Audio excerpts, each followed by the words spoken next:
গতকালকের ক্লাসে আমরা পৌরাণিক ধর্মের উত্থান সম্বন্ধে আলোচনা করেছিলাম এবং সেই আলোচনায় আমরা দেখেছিলাম যে পৌরাণিক ধর্ম বলতে আমরা যে বিভিন্ন ধর্মমতগুলোর সমষ্টিকে বোঝাই তার মধ্যে সবথেকে গুরুত্বপূর্ণ সম্ভবত হচ্ছে বৈষ্ণব ধর্ম। আমরা যে 19টা পুরাণকে মহাপুরাণ হিসেবে ধরেছি তার মধ্যে অধিকাংশই বৈষ্ণব মতের সঙ্গে সংযুক্ত। এখন বৈষ্ণব ধর্ম শব্দটা অপেক্ষাকৃত আধুনিক। বৈষ্ণব ধর্মের পরিবর্তে যে শব্দটা প্রাচীন ভারতে অনেক আগে থেকে ব্যবহৃত হয়ে আসছে সেটা হচ্ছে ভাগবত ধর্ম। এই ভাগবত অর্থাৎ ভগবত বা ভগবানের যারা উপাসক তাদেরকে ভাগবত বলে অভিহিত করা হচ্ছে। এই ভগবান বা ভগবতের ধারণা আসছে একেশ্বরবাদ থেকে। গতকালকে আমরা আলোচনা করেছিলাম যে পৌরাণিক ধর্মগুলোর উত্থানের কারণ কি, কি কারণে ব্রাহ্মণ্য ধর্মকে লৌকিক ধর্ম থেকে উপাদান সংগ্রহ করতে হচ্ছে। কিন্তু এর পাশাপাশি আমাদের মাথায় এটাও রাখতে হবে যে ব্রাহ্মণ্য ধর্ম কিভাবে এই পৌরাণিক ধর্মগুলোকে একটা দার্শনিক ভিত্তি দিচ্ছে। এখন আমরা জানি, এর আগেও আমরা আলোচনা করেছি, যে ব্রাহ্মণ্য ধর্মের যে দর্শন, অর্থাৎ যে দর্শন বেদকে স্বীকৃতি দেয়, সেই দর্শনকে মোটামুটি 6টা ভাগে ভাগ করা যায়: বেদান্ত, সাংখ্য, ন্যায়, যোগ, মীমাংসা এবং বৈশেষিক। এবং এই 6টা দর্শনের অধিকাংশ নিরীশ্বরবাদী দর্শন ছিল।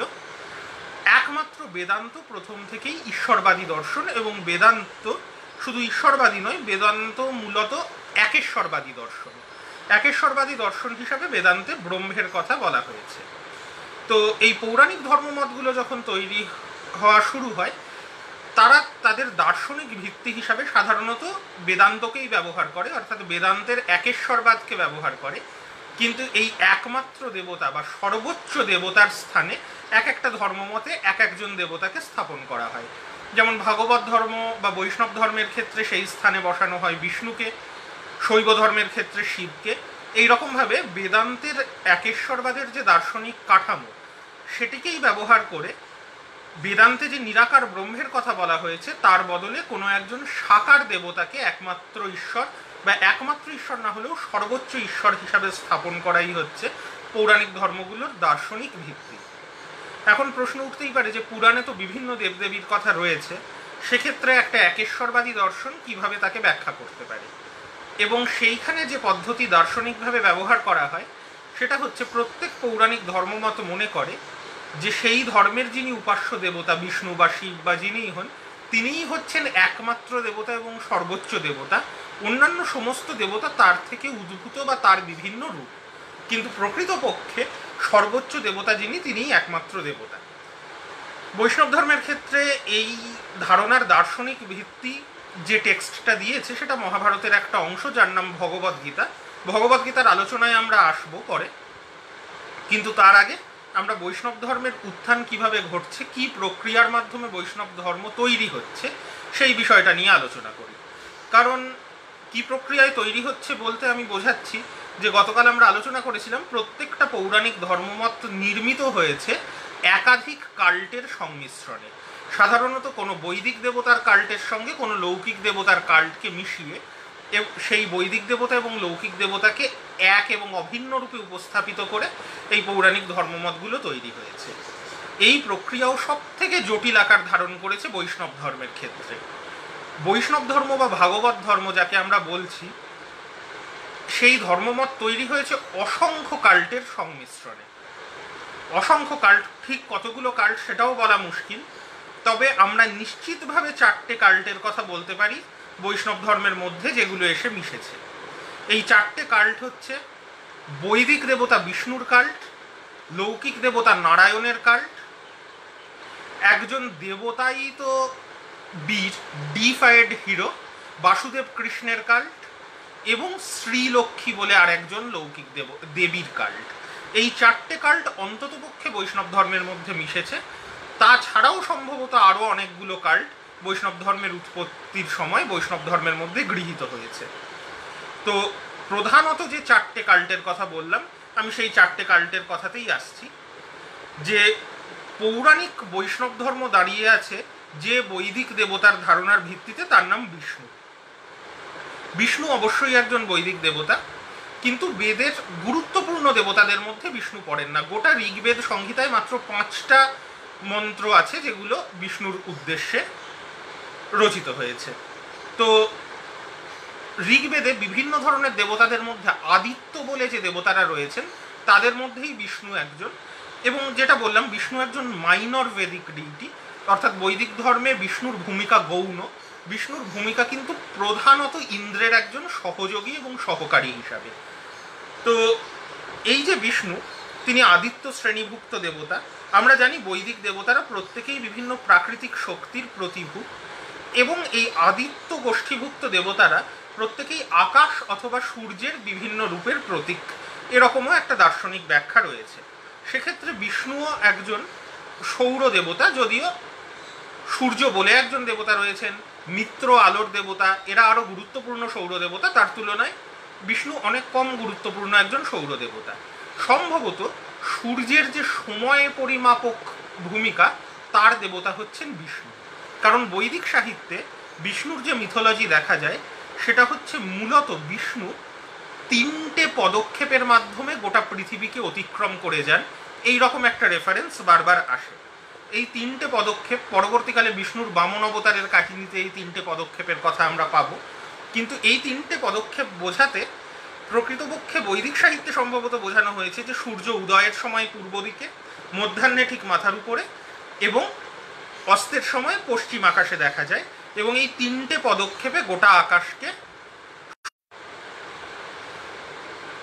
কিছুক্ষণের জন্য আমরা ডিসকানেক্টেড হয়ে গিয়েছিলাম। তো যাই হোক, আমি আলোচনায় ফিরে আসি। তো এই হচ্ছে বৈদিক দেবতা বিষ্ণুর মূল ভূমিকা। এখন বৈদিক দেবতা বিষ্ণুর পাশাপাশি অন্য যে কাল্টগুলো বৈষ্ণব ধর্মের সৃষ্টিতে একটা বড় ভূমিকা গ্রহণ করেছে, তাদের মধ্যে খুব গুরুত্বপূর্ণ হচ্ছে একজন লৌকিক দেবতার কাল্ট। এবং এই লৌকিক দেবতাদের কথায় যদি আমরা আসি, এই লৌকিক দেবতা কারা? আগেও বলেছি বিভিন্ন গ্রামের বিভিন্ন অঞ্চলের নিজস্ব দেবদেবী তো রয়েইছেন। এখনও আমরা দেখি বিভিন্ন রোগ সারানোর জন্য বিভিন্ন দেবীদের কাছে মানুষ প্রার্থনা করেন, সেই রকম দেবতারা রয়েছেন। তাছাড়া বিভিন্ন প্রাকৃতিক শক্তিকে উপাসনার একটা প্রবণতা লৌকিক ধর্মে আছে। বিভিন্ন গাছপালার উপাসনা, বিভিন্ন পশু পাখির উপাসনা, যার মধ্যে নাগ উপাসনা প্রাচীন ভারতের লৌকিক কাল্টের মধ্যে সব থেকে গুরুত্বপূর্ণ। নাগ উপাসক প্রচুর সম্প্রদায় প্রাচীন ভারতে ছিলেন, এবং প্রাচীন ভারতের ইতিহাসে বারবার আমরা বিভিন্ন নাগ উপাসক গোষ্ঠীর উপস্থিতি দেখতে পেয়েছি। এছাড়া রয়েছে যক্ষ যক্ষী প্রভৃতি বিভিন্ন ধরনের স্পিরিট, তাদের উপাসক সম্প্রদায়। তো এই রকমই একজন লৌকিক দেবতার উপাসনা বৈষ্ণব ধর্মের একদম ভিত্তি হিসাবে কাজ করেছে, যে লৌকিক দেবতার নাম নারায়ণ। নারায়ণ বৈদিক দেবতা নন, কিন্তু নারায়ণের উল্লেখ ঋগ্বেদে, শতপথ ব্রাহ্মণে, বিভিন্ন বৈদিক সাহিত্যে পাওয়া যায়, যার থেকে বোঝা যায় নারায়ণ অত্যন্ত গুরুত্বপূর্ণ এবং জনপ্রিয় একজন লৌকিক দেবতা, যার সম্বন্ধে অবহিত ছিলেন যেরকম একজন দেবতার কাল্ট রয়েছে।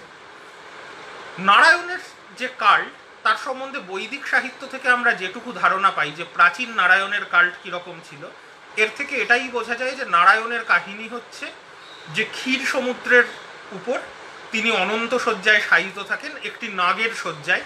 এই নাগের বিষয়টা গুরুত্বপূর্ণ, যে জন্য বললাম যে নাগ উপাসক সম্প্রদায়দের একটা গুরুত্বপূর্ণ ভূমিকা প্রাচীন ভারতের লৌকিক ধর্মে রয়েছে। ফলে নারায়ণের যারা উপাসক তাদের মধ্যেও কিছু নাগ উপাসক গোষ্ঠী অবশ্যই ছিল, যে জন্য নারায়ণকে আমরা অনন্ত শয্যায় শায়িত দেখতে পাই। এবং এই নারায়ণ কারো কারো মতে একজন ব্যক্তি যাকে পরে দেবতায় পরিণত করা হয়, কারো কারো মতে নারায়ণ প্রথম থেকেই একজন দেবতা, কিন্তু লৌকিক ধর্মে নারায়ণের অত্যন্ত গুরুত্ব ছিল, এটা আমরা বৈদিক সাহিত্য থেকে দেখতে পাই। এবং এটাও আমরা জানি যে নারায়ণের উপাসকদের সঙ্গে নাগ উপাসক গোষ্ঠীদের একটা সম্পর্ক ছিল। তাছাড়া যেটা গুরুত্বপূর্ণ, নারায়ণের একজন সহযোগীর উল্লেখ কোথাও কোথাও পাওয়া যায়, যার নাম হচ্ছে নর। এই নর এবং নারায়ণকে মিলে যে একটা জুটি, তার একটা দার্শনিক ব্যাখ্যাও অবশ্যই রয়েছে, যে নর অর্থাৎ মানুষ এবং নারায়ণ অর্থাৎ ঈশ্বর। কাজেই মানুষ এবং ঈশ্বরের সম্পর্কই হচ্ছে নর এবং নারায়ণের সম্পর্ক। নারায়ণ বললাম বৈদিক দেবতা নন, কাজেই নারায়ণের একটা পৃথক উপাসনা পদ্ধতি ছিল। বৈদিক সাহিত্যে আমরা তার উল্লেখ পাই যে নারায়ণের যে উপাসনা পদ্ধতি, তাকে বলা হতো পঞ্চরাত্র। সম্ভবত 5 রাত্রি ধরে এই উপাসনা চলত, এবং এই উপাসনায় কিন্তু বলিদানেরও ব্যবস্থা ছিল। এইটুকু তথ্য আমরা এই প্রাচীন লৌকিক দেবতা নারায়ণ সম্বন্ধে বৈদিক সাহিত্য থেকে পাচ্ছি। কিন্তু কালক্রমে এই বৈদিক দেবতা নারায়ণ, ভুল বললাম, এই এবং বৈদিক দেবতা বিষ্ণু, এরা একত্রিত হয়ে যান আরেকটি কাল্টের সূত্র ধরে। এই তৃতীয় কাল্টটি বৈষ্ণব ধর্মের উত্থানে সব থেকে গুরুত্বপূর্ণ ভূমিকা পালন করেছে। একজন দেবতায়িত বীর পুরুষ বাসুদেব কৃষ্ণের কাল্ট। এখন এই বাসুদেব কৃষ্ণ আমরা জানি মহাভারতের অন্যতম গুরুত্বপূর্ণ একজন চরিত্র। মহাভারতের কাহিনী নিয়ে বিভিন্ন ধরনের বিতর্ক রয়েছে, তার মধ্যে কতটা ঐতিহাসিকতা রয়েছে, কতটা তার মধ্যে কল্পনা, কাহিনী, কিংবদন্তি, এই তর্কগুলো তো রয়েইছে। তবে আমরা সাধারণভাবে যারা হিস্টোরিক্যাল ট্র্যাডিশনের কোর্স করেছি আমরা জানি যে সাধারণত প্রাচীন ভারতীয় পরম্পরায় রামায়ণকে কাব্য এবং মহাভারতকে ইতিহাস বলে উল্লেখ করা হয়েছে, এবং মহাভারত যে পরবর্তী বৈদিক যুগের কুরুপাঞ্চাল রাজ্যগুলোর পটভূমিতে মহাভারতের মূল আখ্যান ভাগ তৈরি হয়েছে, তার পিছনে কিছু ঐতিহাসিকতা থাকতে পারে, এরকম কিছু প্রমাণ রয়েছে। কিন্তু তা সত্ত্বেও তার দ্বারা সরাসরি কৃষ্ণের ঐতিহাসিকতার প্রতিপন্ন হয় না, কারণ কৃষ্ণ মহাভারতেও কিন্তু কুরুপাঞ্চাল রাজ্যের কোনো মানুষ নন। তাই কেউ কেউ মত প্রকাশ করার চেষ্টা করেছেন যে মহাভারতের কাহিনী প্রথমে কুরুপাঞ্চালের লড়াইয়ের বা কুরু পাণ্ডবের লড়াইয়ের কাহিনী ছিল, কৃষ্ণের কাহিনী পরে তার উপর সুপার ইম্পোজড হয়েছে। তবে এই ধরনের ব্যাখ্যা যারা দিয়েছেন তাদের কারোর প্রচেষ্টাই কিন্তু খুব একটা তত্ত্বগতভাবে সফল হয়নি, এবং কৃষ্ণকে বাদ দিয়ে মহাভারতকে দেখা বা কৃষ্ণ বর্জিত মহাভারতের একটা প্রাচীন রূপকে উদ্ধার করার কোনো প্রচেষ্টা এখনো পর্যন্ত সফল হয়নি। বরঞ্চ আমরা বিভিন্ন সূত্র থেকে যে প্রমাণ পাই তাতে বোঝা যায় যে বাসুদেব কৃষ্ণের চরিত্রটা কিন্তু অত্যন্ত প্রাচীন, এবং সম্ভবত একজন ঐতিহাসিক চরিত্র বাসুদেব কৃষ্ণের ভিত্তিতেই কৃষ্ণকে নিয়ে যে কাহিনী কিংবদন্তি পরবর্তীকালে রচিত হয়েছে তার সব কিছু ঐতিহাসিক নয়, কিন্তু এর মূলে সম্ভবত একজন ঐতিহাসিক চরিত্র রয়েছে। তার কারণ এই মহাভারতের কাহিনীর সম্পূর্ণ উপনিষদেও যদি আমরা দেখি, ছান্দোগ্য উপনিষদে ঘটনাচক্রে একটা চরিত্রের নাম আমরা পাচ্ছি, যে উপনিষদের বিখ্যাত ঋষি শিক্ষক ঘোর আঙ্গিরস, তার একজন শিষ্য হিসেবে আমরা নাম পাচ্ছি কৃষ্ণ দেবকী পুত্রের। তো এই কৃষ্ণ দেবকী পুত্রকে ঘোর আঙ্গিরস উপনিষদে যে দার্শনিক তত্ত্ব শিক্ষা দিচ্ছেন, আমরা দেখছি ভগবদ গীতায় কৃষ্ণের মুখে অর্জুনের প্রতি উপদেশে সেই দার্শনিক তত্ত্বের কিছুটা প্রতিফলন পাওয়া যাচ্ছে। কাজেই সম্পূর্ণ অন্য ধরনের একটা সাহিত্য উপনিষদও কিন্তু কৃষ্ণ দেবকী পুত্রের অস্তিত্ব সম্পর্কে অবহিত ছিল, এবং ছান্দোগ্য উপনিষদ অন্যতম প্রাচীন উপনিষদ। এছাড়া আমরা দেখেছি বৌদ্ধ এবং জৈন সাহিত্যেও কিন্তু কৃষ্ণের যে কাহিনী কিংবদন্তি তার কিছুটা প্রতিফলন ঘটেছে। তার থেকেও গুরুত্বপূর্ণ কথা, কেন কৃষ্ণকে আমরা একজন ডিফাইড হিরো বা দেবতায়িত বীর পুরুষ বলে অভিহিত করছি না, পাণিনির অষ্টাধ্যায়ী খ্রিস্টীয় পঞ্চম শতকে বা খ্রিস্টপূর্ব পঞ্চম শতক বা খ্রিস্টপূর্ব চতুর্থ শতকে রচিত একটি ব্যাকরণ গ্রন্থ, তাতে আমরা দুটো শব্দ পাই, বাসুদেবক এবং অর্জুনক, যে শব্দ দুটোর মানে হয় বাসুদেব এবং অর্জুনের উপাসক সম্প্রদায়। অতএব খ্রিস্টপূর্ব পঞ্চম বা চতুর্থ শতাব্দীর মধ্যে কিন্তু কৃষ্ণ এবং অর্জুনের উপাসনা শুরু হয়ে গিয়েছিল। তো এই যে কৃষ্ণের উপাসনা শুরু হয়েছিল, এই উপাসনা কাদের মধ্যে, তার একটা খুব মজবুত ঐতিহাসিক প্রমাণ আমরা পাই, যে খ্রিস্টপূর্ব চতুর্থ শতাব্দীতে গ্রিক দূত মেগাস্থিনিস, আমরা জানি চন্দ্রগুপ্ত মৌর্যের রাজসভায় এসেছিলেন। মেগাস্থিনিসের বিবরণে উল্লেখ আছে যে সৌরসেনয় বলে একটি গোষ্ঠীর মধ্যে ক্লিজোবোরা অঞ্চলে হেরাক্লিসের উপাসনা প্রচলিত আছে। হেরাক্লিস বা হারকিউলিস আমরা পুরাণের একজন অত্যন্ত গুরুত্বপূর্ণ চরিত্র, কিন্তু মেগাস্থিনিসের বিবরণে আমরা দেখি কৃষ্ণকে বারবার গ্রিক কিংবদন্তির যে হেরাক্লিস এবং ভারতীয় কিংবদন্তির কৃষ্ণ, তাদেরকে মেগাস্থিনিস গুলিয়ে ফেলেছেন। কিন্তু এই হেরাক্লিস নিয়ে যেটা সব থেকে গুরুত্বপূর্ণ তথ্য আমরা পাচ্ছি, সৌরসেনয় জনগোষ্ঠী তার উপাসক মেথোরা এবং ক্লিজোবোরা অঞ্চল, যেটা আয়োবেরিস নদীর তীরে, সেইখানে তাদের উপাসনা হচ্ছে। তো এরা কারা? সৌরসেনয় আমরা জানি ষোড়শ মহাজনপদের মধ্যে সুরসেন বলে একটা মহাজনপদের উল্লেখ ছিল মথুরা বৃন্দাবন অঞ্চলে যে সুরসেন মহাজনপদ অবস্থিত ছিল। তো এই সুরসেনরা বৃন্দাবন অঞ্চল, যেখানে বৃষ্ণি যাদব জনগোষ্ঠী, যেখানে কৃষ্ণের জন্ম বলে মহাভারতে উল্লেখ করা হয়েছে, এই জনগোষ্ঠীর মধ্যেই সম্ভবত কৃষ্ণের উপাসনা সীমাবদ্ধ ছিল। অর্থাৎ সৌরসেনয় অঞ্চল, যার প্রধান দুটো শহরের নাম বলা হচ্ছে মেথোরা এবং ক্লিজোবোরা।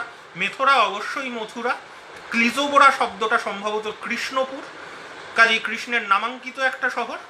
এবং এই অঞ্চল আয়োবেরিস নদীর তীরে, আয়োবেরিস যমুনা বা অংশুমতি নদী, যেটাও এই অঞ্চল দিয়ে প্রবাহিত হয়েছে।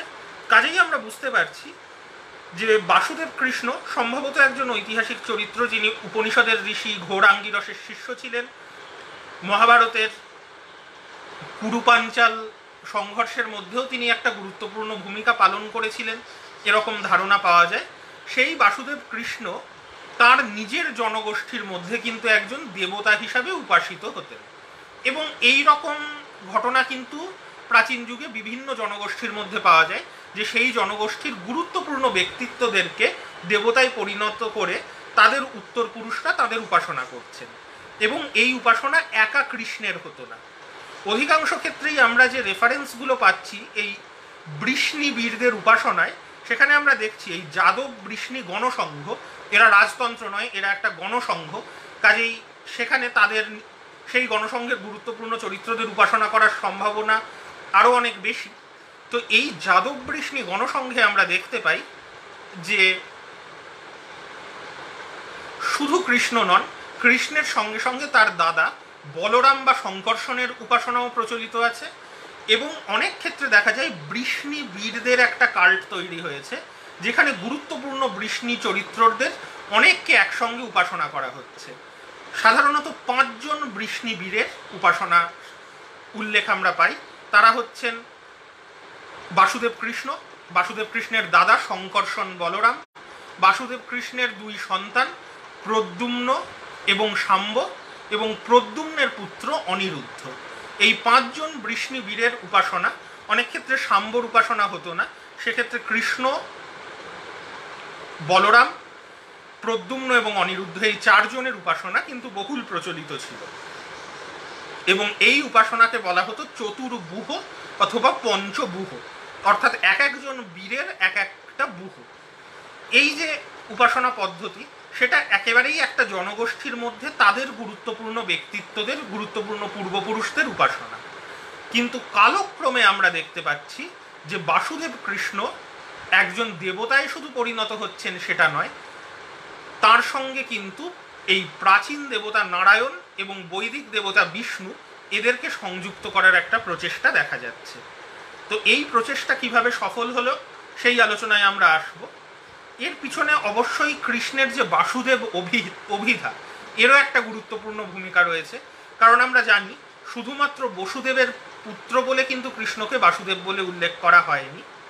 বাসুদেব কথাটার একটা তাৎপর্য আছে। আমরা যখন জৈন দর্শন আলোচনা করেছিলাম, তার মধ্যে আমরা আলোচনা করেছিলাম যে জৈনরা মনে করেন, তারা যেহেতু নিবৃত্তি মার্গে বিশ্বাসী, যে জৈন তীর্থঙ্কররা হচ্ছেন ইতিহাসের সবথেকে গুরুত্বপূর্ণ পুরুষ, কিন্তু তার পাশাপাশি তারা মনে করেন যে তীর্থঙ্কররা সন্ন্যাসী, তারা নিবৃত্তি মার্গে রয়েছেন, কিন্তু যারা প্রবৃত্তি মার্গে রয়েছেন, অর্থাৎ যারা সাংসারিক কাজকর্ম করছেন, তাদের মধ্যে সবচেয়ে গুরুত্বপূর্ণ হচ্ছেন চক্রবর্তীরা, যারা সম্রাট। এই চক্রবর্তী সম্রাটদের পরেই আসেন বাসুদেবরা, অর্থাৎ বাসুদেবরা হচ্ছেন সাংসারিক জীবনে যারা সফলতম ব্যক্তিত্ব কোনো একটা সময়ে। এবং এই বাসুদেব পদ নিয়ে একই সময়ে বিভিন্ন ব্যক্তির মধ্যে লড়াই হতে পারে, এরকম একটা ধারণা জৈন কিংবদন্তিতে আছে। এবং কৃষ্ণের যে কিংবদন্তি, তাতেও আমরা দেখি যে পৌণ্ড্রক বাসুদেব বলে অন্য একজন মানুষও বাসুদেব হওয়ার দাবি করছেন, কৃষ্ণ তাকে হারাচ্ছেন। জরাসন্ধের সঙ্গে লড়াই করে কৃষ্ণ প্রথমে বারবার হারছেন, পরে জরাসন্ধকে পরাস্ত করছেন। কাজেই এই যে কৃষ্ণ নিজেকে বাসুদেব হিসাবে প্রতিষ্ঠা করতে পেরেছিলেন, অর্থাৎ সাংসারিক ক্ষেত্রে সফলতম ব্যক্তিত্ব নিজের সময়ের, এই জায়গায় কৃষ্ণ নিজেকে প্রতিষ্ঠা করতে পেরেছিলেন, সেটাই কিন্তু কৃষ্ণের উপর দেবত্ব অর্পিত হওয়ার একটা বড় কারণ। কিন্তু সেই দেবত্ব প্রথমে অর্পিত হয়েছিল শুধু তার জনগোষ্ঠীর মানুষের মধ্যে। এবং আমরা দেখতে পাচ্ছি সময়েও কিন্তু ওই মথুরা বৃন্দাবন অঞ্চলে সুরসেন জনগোষ্ঠীর মধ্যেই কৃষ্ণের উপাসনা প্রচলিত ছিল। কিন্তু মৌর্য পরবর্তী যুগে কৃষ্ণের এবং বলরামের উপাসনা আস্তে আস্তে ছড়িয়ে পড়তে শুরু করলো, এবং খ্রিস্টপূর্ব 2য় শতাব্দী থেকে আমরা একাধিক প্রমাণ পাচ্ছি যে কৃষ্ণ এবং বলরামের উপাসনা অন্ততপক্ষে অন্য বৃষ্ণিবীরদের উপাসনা ছড়াক বা না ছড়াক, অন্তত কৃষ্ণ এবং বলরামের উপাসনা কিন্তু মথুরা বৃন্দাবন অঞ্চলের বাইরেও ভারতীয় উপমহাদেশের বিভিন্ন জায়গায় ছড়িয়ে পড়ছে। এর সব থেকে বড় প্রমাণ এখনো মধ্যপ্রদেশের বিদিশা শহর সাঁচির কাছে, সেখানে গেলে একটি স্তম্ভ দেখা যায় যার নাম হেলিওডোরাস পিলার। এই স্তম্ভের গায়ে একটি লিপি উৎকীর্ণ আছে। এই লিপিটা পড়লে আমরা এই স্তম্ভলিপি থেকে একটা অত্যন্ত গুরুত্বপূর্ণ তথ্য পাই। সেটা হচ্ছে এই খ্রিস্টপূর্ব 2য় শতকে হেলিওডোরাস নামক একজন গ্রিক দূত অ্যান্টিয়ালকিডাস নামক একজন গ্রিক রাজার দূত হিসাবে এসেছিলেন এই অঞ্চলের রাজা কাশীপুত্র ভগভদ্রের সভায়। কিন্তু এই গ্রহণ করেন এবং ভাগবত ধর্ম গ্রহণ করে তিনি দেবদেব বাসুদেবের উদ্দেশ্যে একটা মন্দির নির্মাণ করেন। মন্দিরেরই ধ্বংসাবশেষের সামনে রয়েছে এই পিলারটা, হেলিওডোরাসের নির্মিত স্তম্ভ, এবং এই স্তম্ভের গায়ের লিপির থেকেই আমরা এই তথ্য পাচ্ছি। তাহলে এখানে আমরা অনেকগুলো গুরুত্বপূর্ণ তথ্য পাচ্ছি। এক হচ্ছে বাসুদেবের উপাসনা মথুরা অঞ্চলের বাইরে মধ্যপ্রদেশের সাঁচি বিদিশা অঞ্চলে আমরা তার প্রমাণ পাচ্ছি। দ্বিতীয়ত ধর্ম একটা ধর্মমত হিসাবে সংগঠিত হয়েছে, যার প্রমাণ আমরা পাচ্ছি যে বহিরাগত একজন মানুষ হেলিওডোরাস গ্রিক দূত, তিনি ভাগবত ধর্ম গ্রহণ করছেন। তৃতীয়ত হচ্ছে ভাগবত ধর্ম এতটাই সংগঠিত হয়েছে যে মন্দির নির্মাণের যে পদ্ধতি সেটাও আমরা পেয়ে যাচ্ছি, এবং বাসুদেব কৃষ্ণের উদ্দেশ্যে মন্দির নির্মিত হওয়া শুরু হয়ে গেছে। এবং কিভাবে বাসুদেব কৃষ্ণের উপরেই দেবত্ব অর্পিত হলো, এটাই কিন্তু সবথেকে গুরুত্বপূর্ণ প্রশ্ন। কারণ এতদিন বাসুদেব কৃষ্ণ ছিলেন শুধু বৃষ্ণিদের একজন বীর, তাকে বৃষ্ণিরা মথুরা বৃন্দাবন অঞ্চলে উপাসনা করতেন, ঠিক আছে, কিন্তু অন্য অঞ্চলের লোকেরা হঠাৎ বাসুদেব কৃষ্ণের উপাসনা করবে কেন? তার একটা অন্যতম প্রধান প্রমাণ হচ্ছে এই স্তম্ভ। যে স্তম্ভটা এখনো রয়ে গেছে, মন্দিরটা নেই, কিন্তু এই স্তম্ভটা একটা গরুর স্তম্ভ। গরুর কিন্তু বৈদিক দেবতা বিষ্ণুর বাহন, অর্থাৎ এখন আর বাসুদেব কৃষ্ণ শুধুমাত্র একজন বৃষ্ণিবীর নন, তাকে বিষ্ণুর সঙ্গে একাত্ম করে দেখা হচ্ছে। এবং সেই কারণেই কিন্তু যে সময় বাসুদেব কৃষ্ণকে বিষ্ণুর একটা রূপ হিসাবে কল্পনা করা হলো, সেই সময়েই কিন্তু বাসুদেব কৃষ্ণের উপাসনা স্বাভাবিকভাবেই মথুরা বৃন্দাবন অঞ্চলের বাইরে অন্যান্য অঞ্চলেও ছড়িয়ে পড়তে শুরু করলো। যার আর একটা বড় প্রমাণ ওই খ্রিস্টপূর্ব 2য় শতাব্দীতেই একজন ইন্দো গ্রিক রাজা আগাথোক্লিসের মুদ্রায় আমরা শঙ্কর্ষণ এবং বাসুদেবের মূর্তি পাচ্ছি। অতএব কৃষ্ণ বলরামের উপাসনা কিন্তু মথুরা অঞ্চলের বাইরেও মধ্যপ্রদেশে যেমন পাচ্ছি, অ্যাগাথোক্লিসের মুদ্রায় পাচ্ছি, যে মুদ্রাগুলো সুদূর আফগানিস্তান থেকে পাওয়া গেছে, এবং তাছাড়াও খ্রিস্টপূর্ব 1ম শতাব্দীতে আমরা রাজস্থানের নাগরী এবং ঘোসুন্ডি বলে দুটো জায়গায় খ্রিস্টপূর্ব 2য় এবং 1ম শতাব্দীতে কৃষ্ণ বলরামের মন্দির নির্মাণের উল্লেখ পাচ্ছি। তাছাড়া মথুরা অঞ্চলে তো কৃষ্ণের উপাসনা প্রচলিত ছিলই। খ্রিস্টপূর্ব 1ম শতাব্দীর শেষ দিকে এবং খ্রিস্টীয় 1ম শতাব্দীর প্রথম দিকে ষোড়শ বলে একজন রাজা মথুরায় রাজত্ব করেছিলেন। তার রাজত্বকালে মথুরা অঞ্চলেও কৃষ্ণ বলরামের মন্দির নির্মাণের উল্লেখ এবং সেই সমস্ত নিদর্শন আমরা কিন্তু পেয়েছি। কাজেই কৃষ্ণ বলরামের কাল্ট কিন্তু ক্রমশ ছড়িয়ে পড়ছিল। এবং এই যে কৃষ্ণের সঙ্গে বলরামের নাম বারবার করছি, তার অন্যতম কারণ হচ্ছে প্রথম দিকে কিন্তু কৃষ্ণের পাশাপাশি বলরামও অত্যন্ত গুরুত্বপূর্ণ একজন দেবতা ছিলেন। বলরাম যে নামে সব থেকে বেশি পরিচিত ছিলেন, যেমন কৃষ্ণ বাসুদেব নামে, বলরাম তেমনি শঙ্কর্ষণ নামে অত্যন্ত জনপ্রিয় ছিলেন। এবং এই শঙ্কর্ষণ শব্দটা এসেছে কিন্তু কৃষ ধাতু থেকে। কৃষ ধাতু, কৃষি শব্দটাও যে ধাতুর থেকে এসছে। অতএব এই যে আমি বলেছি যে লৌকিক ধর্মের একটা অন্যতম অবলম্বন হচ্ছে ফার্টিলিটি কাল্ট, উর্বরতার উপাসনা। বলরাম কিন্তু শুধু একজন বৃষ্ণিবীর নন। কৃষ্ণকে যেমন বৈদিক দেবতা বিষ্ণুর সঙ্গে সম্পর্কিত করা হয়, বলরামকে কিন্তু ফার্টিলিটি কাল্টের একজন কৃষি দেবতা হিসাবে কল্পনা করা হয়। যার জন্য বলরামের নাম শুধু শঙ্কর্ষণ সেটাই নয়, বলরামের হাতে লাঙল দেখা যায়, যেটা কৃষির একটা প্রধান উপকরণ। এবং বলরামকে নিয়ে যে মিথোলজি গড়ে ওঠে তার অন্যতম উপাদান হচ্ছে বলরাম তার লাঙল দিয়ে যমুনা নদীকে আকর্ষণ গতিপথ পরিবর্তন করেন। অর্থাৎ বলরাম যে একটা নদীর জলধারাকে নিয়ন্ত্রণ করে জমির উর্বরতা বাড়ান এবং কৃষিতে সহায়তা করেন, এইটা বলরামের রূপকল্পনার একটা বড় দিক। এবং ফার্টিলিটি কাল্টের উপাসনায় অনেক সময়ই মদ্যপানের একটা প্রাধান্য দেখা যায়। আমরা দেখেছি বলরামকেও কিন্তু একজন অত্যন্ত পানাসক্ত সুরাসক্ত ব্যক্তি হিসাবে মিথোলজিতে কল্পনা করা হয়েছে, এবং স্বাভাবিকভাবেই মনে করা যায় যে প্রথম দিকে বলরামের উপাসনায় বা কৃষ্ণ বলরামের উপাসনায় মদ্যপানের একটা বড় ভূমিকা ছিল। ইনসিডেন্টালি এই কৃষ্ণ বলরামের বংশ যে যদু বংশ বা বৃষ্ণি বংশ, তারা কিভাবে ধ্বংস হলো এই নিয়ে যে কাহিনী মহাভারতেও রয়েছে, বৌদ্ধ পরম্পরাতেও রয়েছে, জৈন পরম্পরাতেও রয়েছে। 3 জায়গাতেই আমরা দেখতে পাই যে প্রচুর পরিমাণে সুরাপান করে একটা উৎসব আয়োজনের সময় নিজেদের মধ্যে মারামারি করে যদুবংশ ধ্বংস হচ্ছে। কাজেই একটা সময় যে এই ধরনের একটা ড্রাঙ্কেন রেভেলরি কৃষ্ণ বলরামের কাল্টের একটা বড় অংশ ছিল, বিশেষ করে বলরামের কাল্টের, তার প্রমাণ কিন্তু আমরা প্রাচীন সাহিত্য থেকে পাচ্ছি।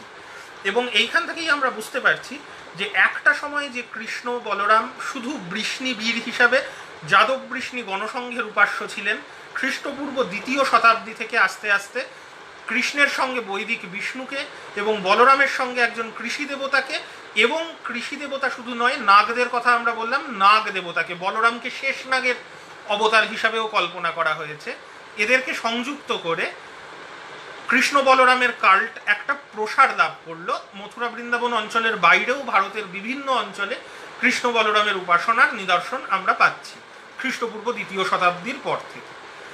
এবং এই সময় থেকেই বিষ্ণুর সঙ্গে কৃষ্ণের যে অভিন্নতার একটা ধারণা ক্রমশ তৈরি হচ্ছে। এখন লৌকিক দেবতা নারায়ণের সঙ্গে এই কৃষ্ণ এবং বিষ্ণুকে এক করে দেখা, এই প্রক্রিয়াটা কিন্তু তখনও সম্পন্ন হয়নি।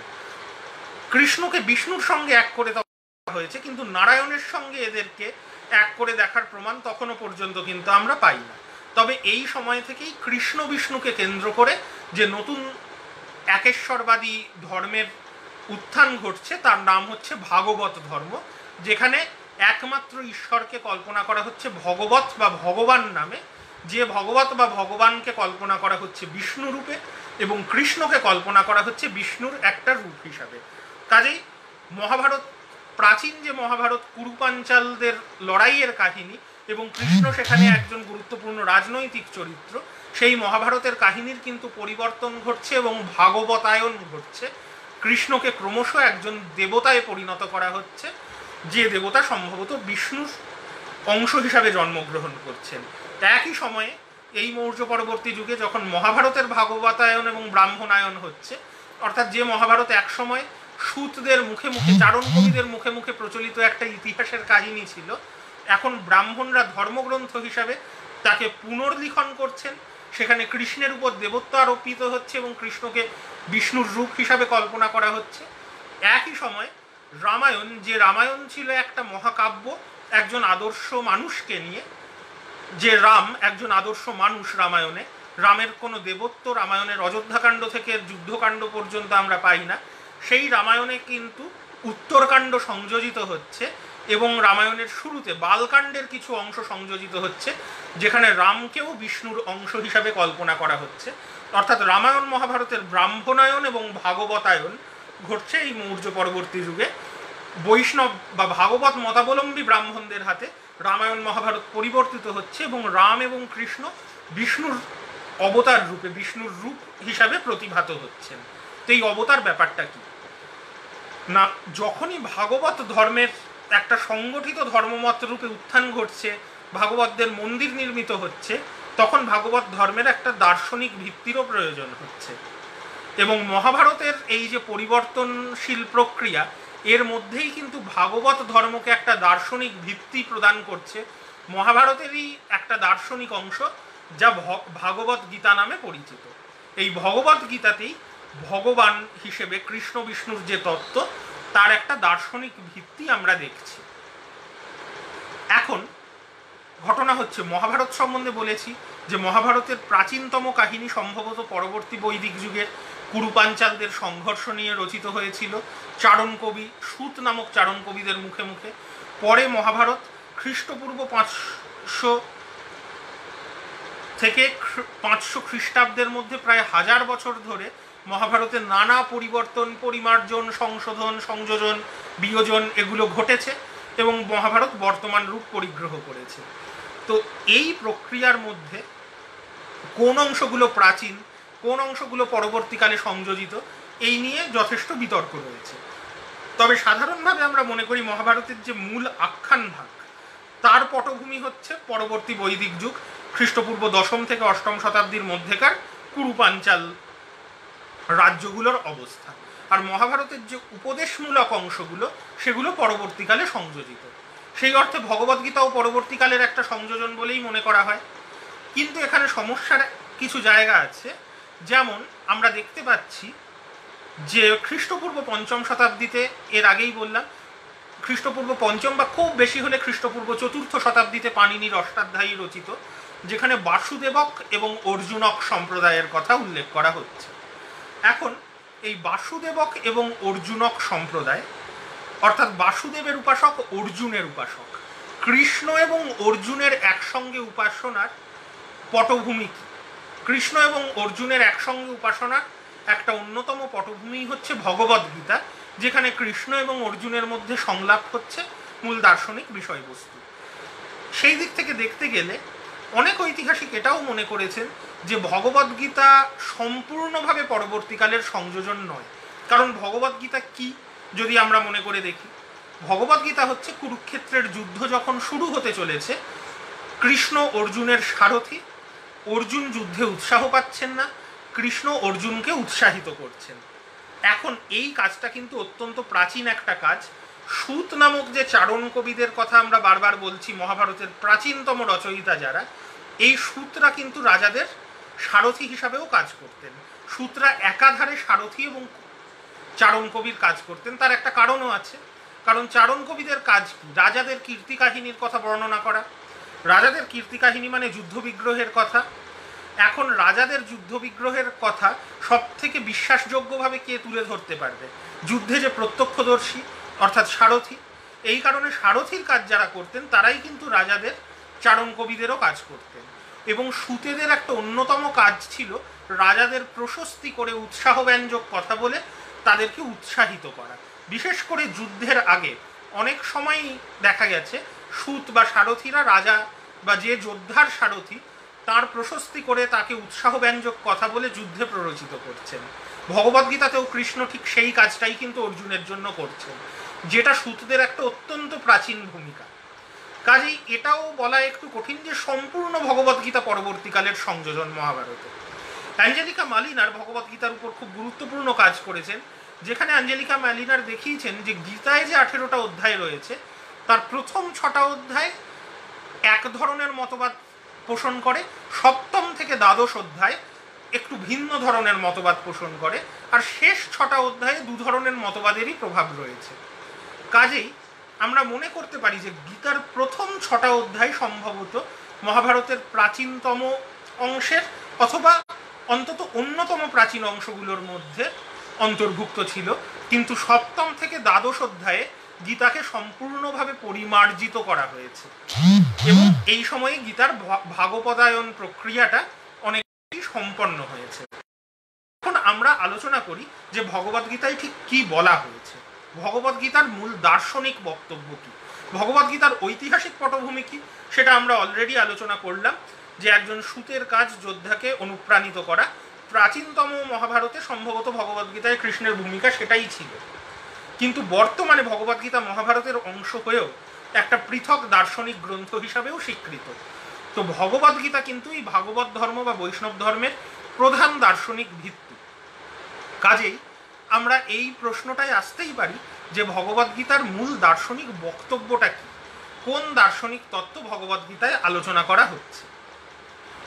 এই প্রসঙ্গে যদি আমরা আসি তাহলে আমাদের প্রথমেই দেখতে হবে যে গীতা শুরু হচ্ছে কিভাবে, গীতার পটভূমি কি। যদি আমরা মনে করি যারা ভগবদ্গীতার সঙ্গে পরিচিত যে গীতার শুরুতে কুরুক্ষেত্রের যুদ্ধ শুরু হচ্ছে অর্জুনের সারথি কৃষ্ণ, এবং অর্জুন কৃষ্ণকে অনুরোধ করছেন দুদলের যে সৈন্য দাঁড়িয়ে আছে তার মাঝখানে রথ নিয়ে যেতে, যাতে অর্জুন দেখতে পান কোন পক্ষে কারা যুদ্ধ করছে। সেইখানে গিয়ে অর্জুন হঠাৎ মানসিকভাবে ডিপ্রেসড হয়ে পড়ছেন। এটা একটা মেডিকেল টার্ম, ডিপ্রেশন, সংস্কৃত ভাষায় বিষাদ। গীতার প্রথম অধ্যায়ের নাম অর্জুন বিষাদ যোগ, এবং অর্জুন বিষাদগ্রস্ত বা বিষণ্ণ হয়ে পড়ছেন। কেন অর্জুন বিষাদগ্রস্ত বা বিষণ্ণ হয়ে পড়ছেন সেইখানে আমরা দেখতে পাচ্ছি অর্জুন এইটা দেখে বিষাদগ্রস্ত হয়ে পড়ছেন যে যুদ্ধে উভয় পক্ষেই যাদের অবস্থান তারা সবাই তার আত্মীয়, বন্ধু, জ্ঞাতি, এবং অর্জুন বলছেন যে এদেরকে হত্যা করে আমি যুদ্ধ করে কি করব। অর্থাৎ দুপক্ষেই যদি আত্মীয় স্বজন, বন্ধু বান্ধব থাকেন এবং যুদ্ধে তাদের অধিকাংশেরই মৃত্যু হয়, তাহলে এই যুদ্ধ করে অর্জুনের কি লাভ হবে? এইটাই হচ্ছে অর্জুনের প্রশ্ন। কারণ অর্জুন বলছেন আমরা যুদ্ধ কেন করছি? আমরা যুদ্ধ করছি ধনৈশ্বর্য লাভ করবার জন্য, রাজ্য লাভ করবার জন্য। এখন রাজ্য, ধনৈশ্বর্য লাভ করে আমাদের কি হবে? আমরা সেগুলো ভোগ করব, কিন্তু মানুষ ভোগ করে কাদের সঙ্গে? আত্মীয় স্বজন, বন্ধু বান্ধবের সঙ্গে। তারা সকলেই যদি যুদ্ধে নিহত হন, তাহলে আমাদের এই যুদ্ধ করে উপকার কি? সাধারণভাবে আমরা জানি এইটাই অর্জুনের বক্তব্য, এবং সেখান থেকে গীতা নিয়ে নানা ধরনের ভুল ধারণাও প্রচলিত আছে যে অর্জুন যুদ্ধ করতে চাইছেন না, অর্জুন একজন শান্তিকামী, কৃষ্ণ তাকে যুদ্ধে প্ররোচিত করছেন। সত্যিই কি গীতা তাই বলেছে যে অর্জুন শান্তির পক্ষে বলছেন এবং কৃষ্ণ যুদ্ধের পক্ষে? ব্যাপারটা কিন্তু ততটা সহজ নয়। ব্যাপারটা সহজ নয়। কেন সহজ নয়? কারণ অর্জুন কোথাও গীতায় শান্তির কথা বলেননি। অর্জুন কোথাও বলেননি যে যুদ্ধ করা খারাপ, এই জন্য আমি যুদ্ধ করতে চাই না। বরঞ্চ মহাভারতে অর্জুনের চরিত্র কিন্তু একজন যোদ্ধার চরিত্র। গোটা মহাভারত জুড়ে অর্জুনকে আমরা যোদ্ধা হিসাবেই দেখেছি। যুদ্ধে অর্জুনের কোনো অনীহা নেই। অর্জুনের অনীহা আছে যখন যুদ্ধে নিজের আত্মীয় স্বজন উপস্থিত। অর্থাৎ অর্জুন মনে করেন না যুদ্ধ খারাপ, যুদ্ধে মানুষের মৃত্যু হয় সেটা খারাপ। যুধিষ্ঠির সেটা মনে করেন মহাভারতে। তাই যুধিষ্ঠির বারবার যুদ্ধের বিরুদ্ধে মত দিয়েছেন। কৃষ্ণ কিন্তু যুধিষ্ঠিরকে গীতার উপদেশ দেন। কিন্তু অর্জুন মনে করেন না যুদ্ধ খারাপ। অর্জুন সানন্দে যুদ্ধ করে মানুষকে হত্যা করতে পারেন, যদি সেই মানুষ তার নিজের আত্মীয় না হয়। কিন্তু নিজের আত্মীয় না হয়ে অর্জুন যে কাজের জন্য অন্যকে সহজেই হত্যা করবেন, নিজের আত্মীয়ের ক্ষেত্রে কিন্তু অর্জুন সেটা করতে সম্মত নন। এটাকেই ভগবত গীতায় কৃষ্ণ বলছেন অর্জুনের হৃদয়ে দুর্বলতা, ক্ষুদ্রং হৃদয় দৌর্বল্য। এবং কেন এই দুর্বলতা খারাপ? অর্জুনের যুক্তি কি ছিল যুদ্ধ না করার পক্ষে? আমরা যদি তার দিকে দেখি, সেখানে অর্জুন বলছেন কুলধর্মের কথা। অর্জুন বলছেন পরিবারের ধর্ম হচ্ছে পরিবারের মানুষকে রক্ষা করা, এবং যদি আমি নিজের বংশের সমস্ত পুরুষকে মৃত্যুর দিকে ঠেলে দিই, তাহলে কি হবে? বংশে কোনো পুরুষ থাকবে না। আমাদের বংশে বা সামগ্রিকভাবে অর্জুন ক্ষত্রিয়দের কথা বলছেন, ক্ষত্রিয় বংশগুলোর পুরুষদের সবার মৃত্যু হলে কি হবে? ক্ষত্রিয় নারীরা অন্য বর্ণের পুরুষদের সঙ্গে মিলিত হবেন, এবং তার ফলে বর্ণ সংকর সৃষ্টি হবে। এই বর্ণ সংকর সৃষ্টি হলে বর্ণাশ্রম ব্যবস্থা ভেঙে পড়বে এবং সকলে নরকে যাবে। এইটা হচ্ছে অর্জুনের আপত্তির মূল জায়গা, যে নিজের বংশের সব পুরুষকে যদি মেরে ফেলি, তাহলে বংশের মেয়েদের চরিত্র খারাপ হয়ে যাবে, এবং আমাদের বংশের মেয়েরা কেন নিচু বর্ণের লোকেদের সঙ্গে মিলিত হয়ে বর্ণসংকর সৃষ্টি করবে? তাহলে কুলধর্মের এবং জাতি ধর্মের কি হবে? এইটা হচ্ছে অর্জুনের প্রশ্ন, এবং কৃষ্ণ এই প্রশ্নের বিরোধিতা করছেন। অর্থাৎ এইখান থেকে আমরা দেখতে পাই যে ভগবদ্গীতার মূল আক্রমণ কিন্তু এই ব্রাহ্মণ্য ধর্মের যে বর্ণজাতি কাঠামোয় কুলধর্মের ধারণা, তার উপর। এবং গীতার দ্বিতীয় অধ্যায়ে কৃষ্ণ অত্যন্ত তীব্র ভাষায় বেদ নির্ভর যে ব্রাহ্মণ্য ধর্ম বা বৈদিক ধর্ম, তাকে কৃষ্ণ খুব কঠোর ভাষায় আক্রমণ করছেন। এতখানি কঠোর ভাষায় বুদ্ধও বৈদিক ধর্মকে আক্রমণ করেননি। যেখানে কৃষ্ণ বলছেন বেদের সমস্ত কথাই হচ্ছে ফুলিয়ে ফাঁপিয়ে বলা একটা কথা, ফ্লাওয়ারি ল্যাঙ্গুয়েজ। ইয়ামিমাং পুষ্পিতাং বাচং প্রবদন্তি বিপশ্চিত বেদবাদরতা পার্থ নান্যদস্তিবাদিন। যারা বলে বেদবাদরতা, যারা বেদের কথা বলেন এবং বলেন এছাড়া কোনো পথ নেই, তারা আসলে কিরকম লোক? কৃষ্ণ বলছেন তারা হচ্ছেন কামাত্মন, স্বর্গপরা, জন্মকর্ম ফলপ্রদা। তারা কামাত্মন, তাদের মনে শুধুমাত্র কামনা রয়েছে। কারণ বৈদিক যাগযজ্ঞ কেন করা হয়? কিছু না কিছু কামনার থেকে, যুদ্ধে জয়লাভের জন্য, সন্তান লাভের জন্য, ধনসম্পত্তি লাভের জন্য। তাহলে তারা সবাই কামাত্মন এবং তারা স্বর্গপরা, জন্মকর্ম ফলপ্রদা। তারা এই জন্ম এবং কর্মফলের দ্বারা স্বর্গ লাভ হচ্ছে তাদের উদ্দেশ্য, এবং সেজন্য তারা বিভিন্ন ক্রিয়াকাণ্ড করেন, বৈদিক ক্রিয়াকাণ্ড, যাকে কৃষ্ণ কিন্তু কঠোর ভাষায় সমালোচনা করছেন এবং বলছেন এদের চৈতন্যই নেই। তাহলে কৃষ্ণ কিন্তু বৈদিক ক্রিয়াকাণ্ডের সমালোচনা করছেন, তার বদলে কৃষ্ণ যার উপর জোর দিচ্ছেন সেটা কিন্তু বেদান্ত দর্শনের যে অদ্বৈতবাদ, এবং সেইখান থেকে কৃষ্ণ যে তত্ত্ব দিচ্ছেন, প্রথমত একেশ্বরবাদের তত্ত্ব, একজনই ঈশ্বরের কথা বলা হচ্ছে, নিষ্কাম কর্মের তত্ত্ব। গীতার প্রথম 6টা অধ্যায়ে যে তত্ত্বের উপর সব থেকে জোর দেওয়া হয়েছে সেই তত্ত্ব হচ্ছে নিষ্কাম কর্ম।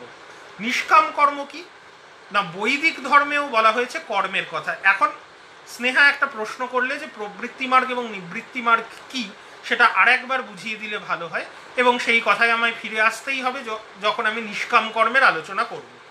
যে অনেকগুলো ক্লাসে এর আগেও আমি বলেছি যে ভারতীয় দর্শনে একটা বড় বিতর্ক হচ্ছে প্রবৃত্তি মার্গ বনাম নিবৃত্তি মার্গ। যে ভারতীয় দর্শনে বৈদিক ধর্ম অবশ্যই খুবই মেটেরিয়ালিস্টিক ধর্ম। বৈদিক ধর্মের চাহিদা হচ্ছে ইহলোকে বেশি কিছু ধরনের সুখ স্বাচ্ছন্দ্য সুবিধা করে, পরলোকেও সেই ধরনের সুখ স্বাচ্ছন্দ্য সুবিধা, স্বর্গ লাভ করা, এটাই। কিন্তু যখন থেকে বৈদিক ধর্মের সমালোচনা শুরু হয়েছে, একেবারে উপনিষদের সময় থেকে মনে করা হচ্ছে যে এই যে জন্মান্তরের চক্র, ব্রাহ্মণ্য ধর্ম, বৌদ্ধ ধর্ম, জৈন ধর্ম সকলে জন্মান্তরে বিশ্বাসী, এই বারবার জন্ম মৃত্যুর চক্র থেকে মুক্তি পাওয়াই যখন ভারতীয় আধ্যাত্মিকতার একটা প্রধান লক্ষ্য হিসাবে স্থির হয়েছে, তখন থেকেই একটা প্রশ্ন উঠতে শুরু করেছে যে কিভাবে কামনা বাসনাকে জয় করা যায়, কিভাবে জন্ম মৃত্যুর চক্র থেকে মুক্তি পাওয়া যায়। এবং এই কামনা বাসনাকে জয় করার, জন্ম মৃত্যুর চক্র থেকে মুক্তি পাওয়ার দুটো উপায়ের কথা বলা হয়েছে। ব্রাহ্মণ্য ধর্ম খুব জোর দিয়ে বলেছে যে কর্ম হচ্ছে সর্বশ্রেষ্ঠ ধর্মাচরণ। কর্ম অর্থাৎ কাজ করা। কি কাজ করা? সমাজে, সংসারে তোমার জন্য যে কাজ নির্দিষ্ট সেটা করা। অর্থাৎ ব্রাহ্মণ্য ধর্ম বলে যে বর্ণাশ্রম অনুযায়ী ব্রাহ্মণের যা কাজ ব্রাহ্মণ করবে, ক্ষত্রিয়ের যা কাজ ক্ষত্রিয় করবে, বৈশ্যের যা কাজ বৈশ্য করবে, শূদ্রের যে কাজ শূদ্র করবে। এবং কর্মের আরেকটা মানে হচ্ছে বৈদিক ক্রিয়াকাণ্ড, যাগযজ্ঞ করা। এইটাই হচ্ছে ধর্মাচরণের মূল পদ্ধতি। এর নাম হচ্ছে প্রবৃত্তি মার্গ।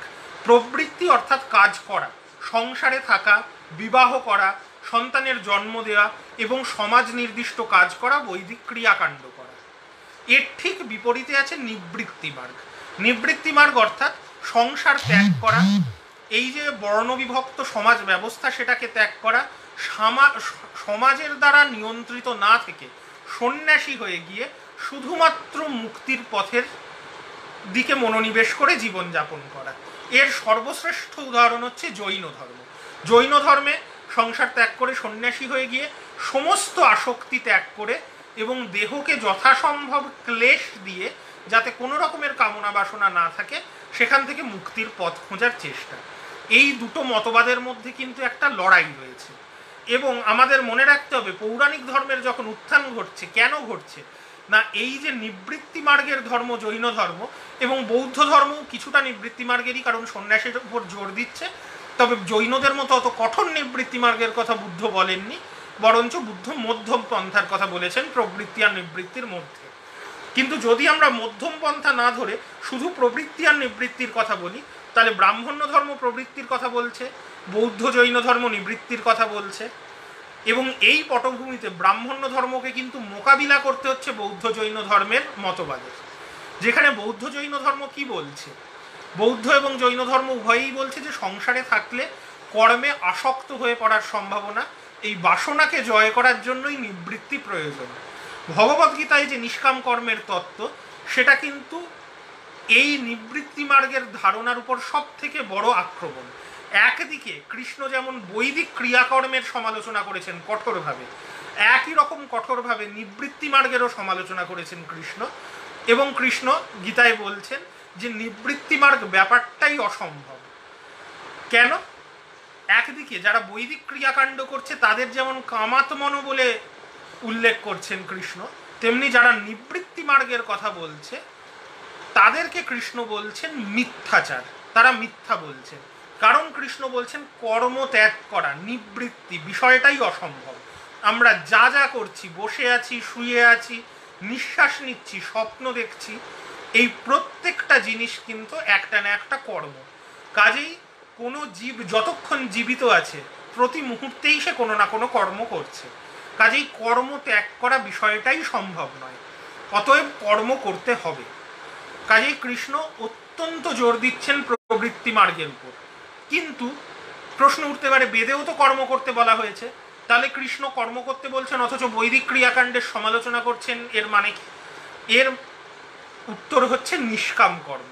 কৃষ্ণ বলছেন কর্ম করতে হবে, কিন্তু বৈদিক ক্রিয়াকাণ্ডের মতো এই কাজটা করলে তার ফলে আমি এইটা পাবো, এই কামনা থেকে নয়। তাহলে মানুষ কামনায় জড়িয়ে পড়বে। কর্ম করতে হবে কর্মের প্রয়োজনে, অর্থাৎ তার ফলের আশা না রেখে। ফলের আশা না রেখে কাজ করা মানে এরকম নয় যে আমি একটা পরীক্ষা দিলাম, দিয়ে ভাবলাম ফেল করলে আমার কিছু যায় আসে না, কারণ আমি ফলের আশা করি না। ফলের আশা না করে কাজ করার অর্থ শুধু গীতায় নয়, মহাভারতের উদ্যোগ পর্বেও কৃষ্ণ এই নিয়ে আলোচনা করেছেন, যেখানে কৃষ্ণ বলছেন ফলের আশা না করে কর্মের অর্থ হচ্ছে সেই কাজটা করা যে কাজটা করা আমার দায়িত্ব, সেই কাজের দ্বারা আমার কি মেটেরিয়াল বেনিফিট সেটা ভেবে কাজ করা নয়। অর্থাৎ এই যে সূর্য উঠছে, আলো দিচ্ছে, পৃথিবী ঘুরছে, বাতাস বইছে, এরা কোনো কিছুর প্রত্যাশায় এই কাজগুলো করে না। উদ্যোগ পর্বে কৃষ্ণ বলছেন এরা করে কারণ প্রকৃতি নির্দিষ্টভাবে এগুলোই এদের কাজ। তেমনি প্রত্যেক মানুষের কিছু ফাংশন রয়েছে সমাজে, যে ফাংশনগুলো তাকে পালন করতেই হবে, তার আউটকাম যাই হোক না কেন।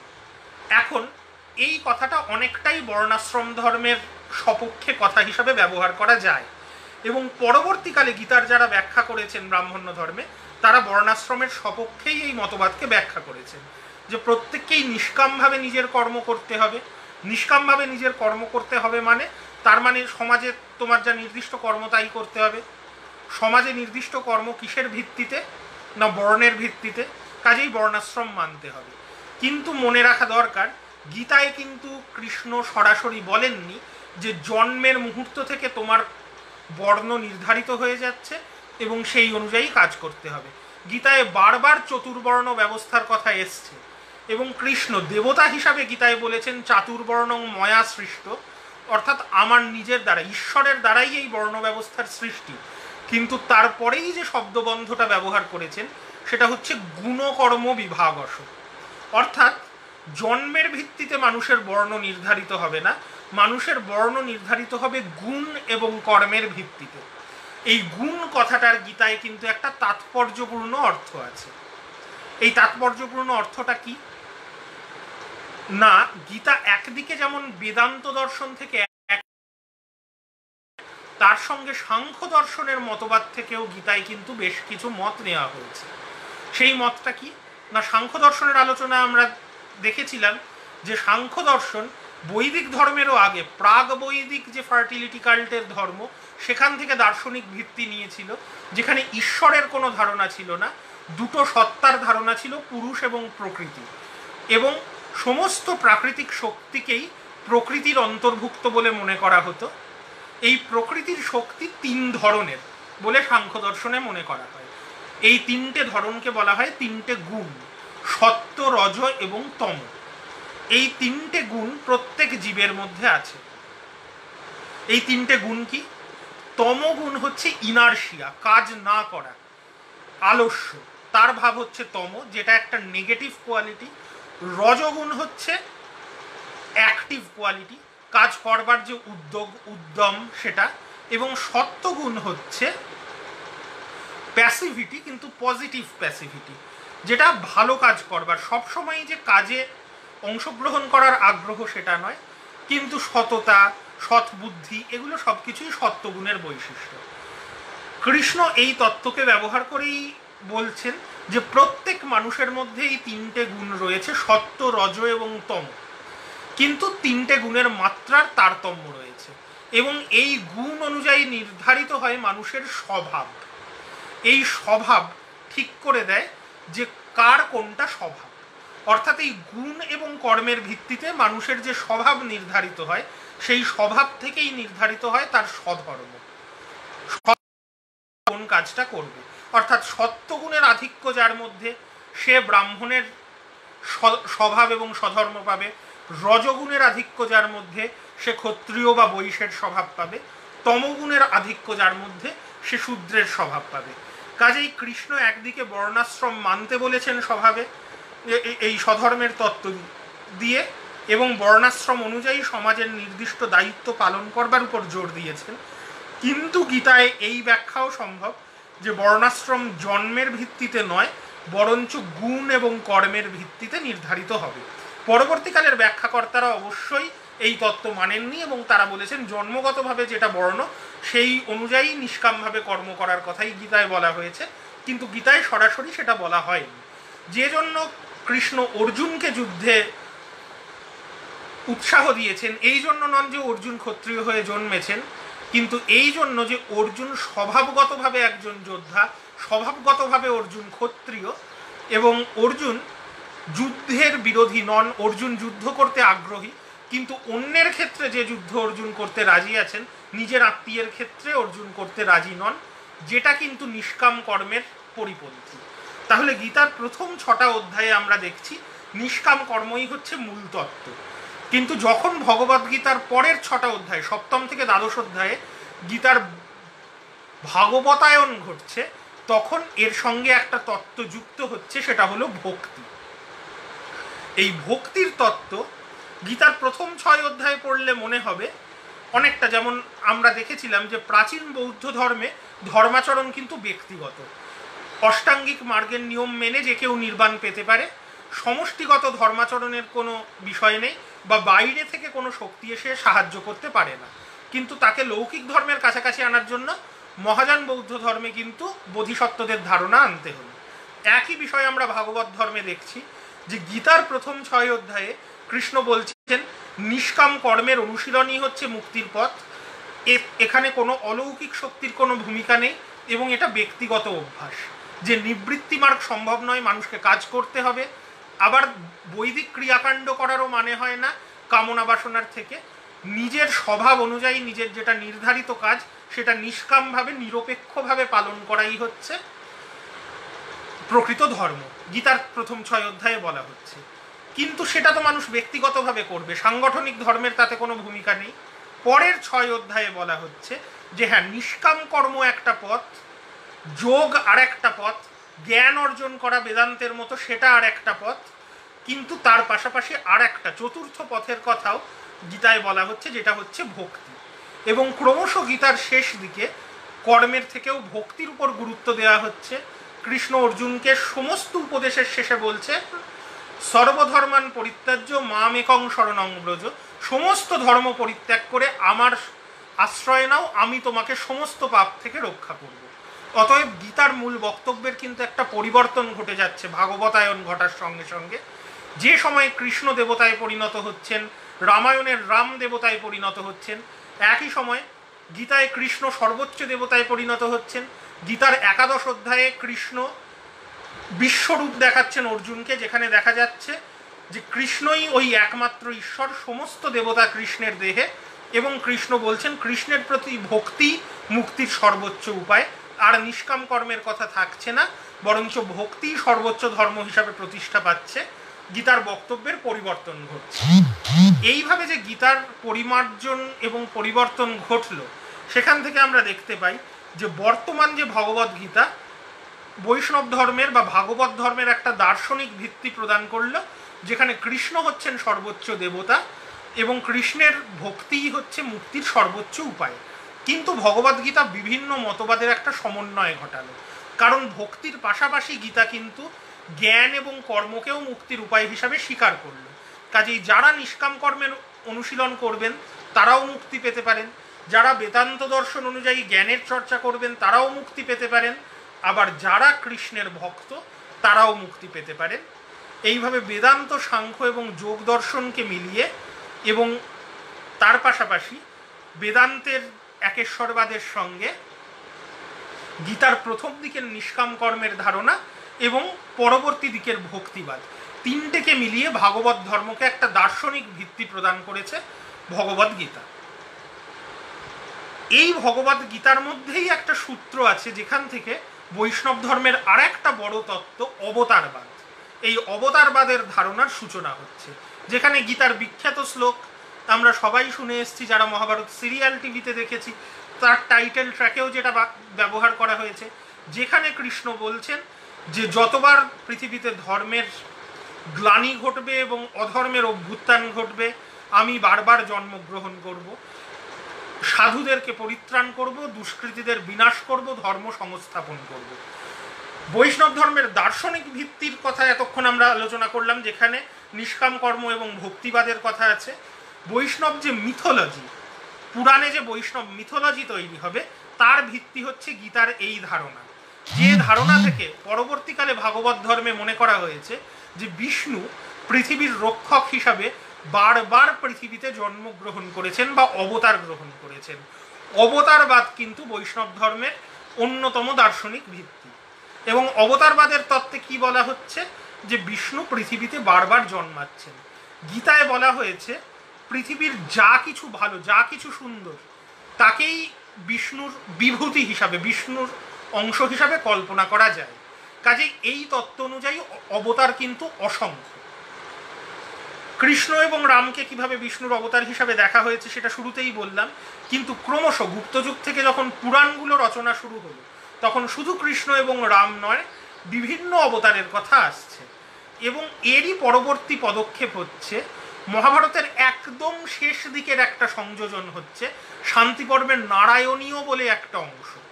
এই নারায়ণীয় অংশে কৃষ্ণ এবং বিষ্ণুকে এতদিন এক করে দেখা হয়েছিল, তাদের সঙ্গে লৌকিক দেবতা নারায়ণকেও এক করে দেখা হলো প্রথম। সম্ভবত এই অংশটা মহাভারতে সংযোজিত হয়েছে গুপ্ত যুগে।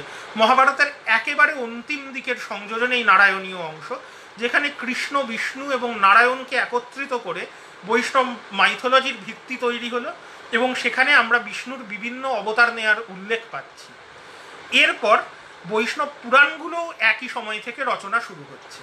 প্রথমত মহাভারতে কৃষ্ণের কাহিনী রয়েছে, কিন্তু কৃষ্ণের প্রথম জীবনের কাহিনী নেই।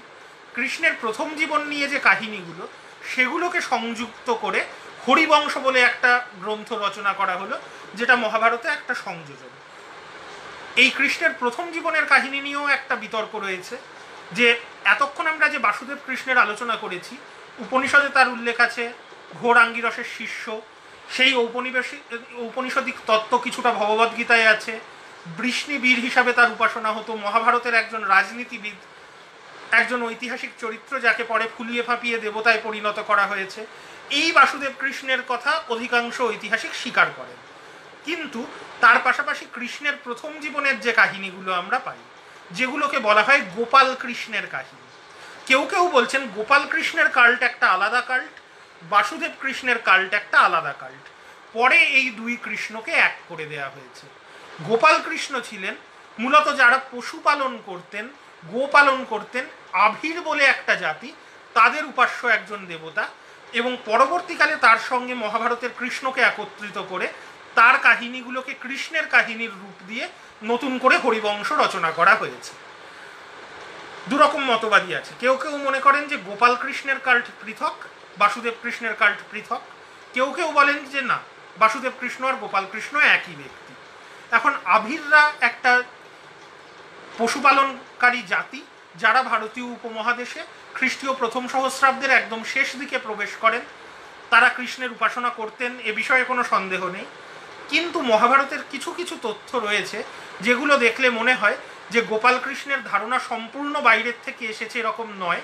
কৃষ্ণের প্রথম জীবনের কাহিনী মহাভারতে যদিও সরাসরিভাবে নেই, কিন্তু মহাভারতের মধ্যে এবং মহাভারতের খুব প্রাচীন অংশেও এমন কিছু উল্লেখ আছে যার থেকে বোঝা যায় যে গোপাল কৃষ্ণের ধারণা সম্বন্ধে মহাভারত কিন্তু অবহিত ছিল। যেমন মহাভারতের খুব প্রাচীন অংশ, মহাভারতের সভা পর্ব, যেখানে প্রথম কৃষ্ণের শ্রেষ্ঠত্বের কথা ভীষ্ম বলছেন এবং শিশুপাল তার বিরোধিতা করছেন। সেইখানে শিশুপাল কৃষ্ণকে গালিগালাজ করার সময় কিন্তু অনেকগুলো কাহিনীর কথা বলেছেন, যেগুলো আসলে কৃষ্ণের প্রথম জীবনের কাহিনী। তার মধ্যে পুতনাবধ, কংসবধ এই সমস্ত ঘটনারও উল্লেখ আছে অত্যন্ত প্রাচীন সাহিত্যে। এমনকি বৈদিক সূত্রেও কৃষ্ণকে গোবিন্দ এবং কেশব বলে উল্লেখ করা হয়েছে। এখন কৃষ্ণের কেশব নামটা কিন্তু এসছে কেশী বলে একজন দানবকে হত্যা করার কাহিনী থেকে, যেটা গোপাল কৃষ্ণের কাহিনী। গোবিন্দ নামটাও এসছে এই যে গোপালনকারীদের নেতা হিসাবে কৃষ্ণের উত্থান, সেইখান থেকে। কাজেই সম্ভবত গোপাল কৃষ্ণ এবং বাসুদেব কৃষ্ণ আলাদা চরিত্র নন, কিন্তু যেটা বললাম অনেকে মনে করেন গোপাল কৃষ্ণের কাল্ট আলাদা, যেটা পরে গৃহীত হয়েছে। যাই হোক, তো এই মহাভারতের নারায়ণীয় অংশ যখন গুপ্ত যুগে মহাভারতে সংযোজিত হলো, ততদিনে আমরা দেখতে পাচ্ছি ভাগবত ধর্ম মোটামুটি একটা পরিপূর্ণ দার্শনিক ভিত্তি এবং মিথোলজি পাচ্ছে, এবং কৃষ্ণ, বিষ্ণু এবং নারায়ণকে একত্রিত করে একই দেবতা রূপে কল্পনা করা হচ্ছে, যে দেবতা পৃথিবীতে বারবার অবতার নিয়েছেন। এই অবতার কারা? এই অবতারের তালিকা পরবর্তীকালের যে বৈষ্ণব পুরাণগুলো রয়েছে, এক এক পুরাণে এক এক ধরনের তালিকা রয়েছে। আমরা প্রচলিতভাবে জানি 10টা অবতার, অনেক জায়গায় 10 অবতারের তালিকা রয়েছে, এক একটা তালিকা এক এক রকম, অনেক জায়গায় 10-এর বেশি অবতারের কথা বলা হচ্ছে। এই বৈষ্ণব পুরাণগুলোর মধ্যে বিষ্ণু পুরাণ প্রাচীনতম। তাছাড়াও ভাগবত পুরাণ অত্যন্ত গুরুত্বপূর্ণ, কারণ কৃষ্ণকে নিয়ে কাহিনীগুলো সব থেকে পরিপূর্ণভাবে আমরা পাই ভাগবত পুরাণে, যদিও ভাগবত অনেক পরের পুরাণ। তারও অনেক পরবর্তীকালে মধ্যযুগে আমরা দেখছি ব্রহ্মবৈবর্ত পুরাণ রচিত হচ্ছে, যেখানে কৃষ্ণের সঙ্গিনী হিসাবে রাধার গুরুত্ব অত্যন্ত তাৎপর্যপূর্ণভাবে উঠে আসছে। ব্রহ্মবৈবর্ত পুরাণ দ্বাদশ শতাব্দীর আগে রচিত নয়, তার আগে জয়দেবের গীতগোবিন্দ বলে একটি কাব্যগ্রন্থে আমরা রাধাকে একজন লৌকিক নায়িকা হিসাবে দেখেছি।